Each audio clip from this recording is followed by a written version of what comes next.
নমস্কার, হরে কৃষ্ণ। নমো নমো, হাজার কোটি নমো তোমাকে, তোমার চরণে। ভগবান, তুমি আমার অপরাধ ক্ষমা করো। ভিডিওটা শুরু করার আগে তোমার ভক্তদের হাজার কোটি প্রণাম জানিয়ে বলছি আমার চ্যানেলে একটা সাবস্ক্রাইব করে দিতে আর লাইক, শেয়ার, কমেন্টস করতে। এবার শুরু করছি আমার ভিডিও, আমার তোমার ভক্তদের সঙ্গে কিছু কথা। পাপ পুণ্য কী করে বোঝা যায়?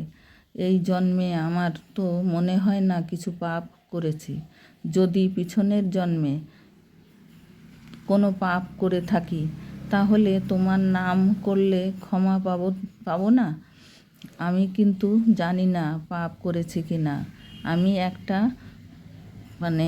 এটা জানতে চাইছি, পিছনের জন্মের পাপ কি এই জন্মে খণ্ডন করা যায়? হে ঈশ্বর, আমি শুনেছি কত পাপ আছে। তোমার নাম করলে সব পাপ থেকে মুক্তি পাওয়া যায়। পাপ থেকে মুক্তি পাওয়ার থেকে পাপ না করা, সেটাই সব থেকে ভালো। হে ঈশ্বর, তুমি আমার কাছে এই কামনা করি, পাপের পথে নিও না। পাপের রাস্তা বন্ধ করে দাও, মানুষ পাপের পথে যেতে না পারে। তোমারই তো ভক্ত, পাপ করলেও তোমাকে ডাকে আর পুণ্য করলেও তোমাকে ডাকে। তাই তোমার ভক্তদের পাপের পথে নিও না। জরা ব্যাধি সবই দিও, কিন্তু পাপ করতে দিও না। শেষ তো মৃত্যু, সেইটা দিও। এইটাই আমার কামনা। এর পরের ভিডিওতে আমার এক ভক্ত, তার একটা সত্য ঘটনা বলবো। এই ভিডিওটা দেখলে বুঝতে পারবেন কৃষ্ণ ভক্ত হয়ে এমন পাপের কাজ করলো। লোভ মানুষকে কি করে পাপের পথে নিয়ে যায়। এবার রাখছি, ভিডিওটা অনেক বড় হয়ে যাচ্ছে, তাই বেশি বড় করলাম না। নমস্কার, ভিডিও দেখার অনুরোধ রইল। ভালো থাকবেন সবাই। আমার মা, বাবা, দাদা, দিদি নমস্কার। আর ছোটদের আমার ভালোবাসা রইল অনেক। হরে কৃষ্ণ, হরে কৃষ্ণ, কৃষ্ণ কৃষ্ণ, হরে হরে। কালকে একটা বড় ভুল করেছিলাম। গোপালের হাতে চকলেট দিয়ে পুজো দিয়েছি। সেই চকলেটটা আমার সরাতে মনে ছিল না, তাই আমার গোপালের গায়ে পিঁপড়ে লেগে গেছিলো। আমি খুব কষ্ট পেয়েছি, আমার গোপালও খুব কষ্ট পেয়েছে, তাই আমি কষ্ট পেয়েছি। তাই আজকে লাড্ডু দিয়ে পুজো দিলাম। আমি এক্ষুনি সরিয়ে দেব, আমি বেশি সময় রাখবো না।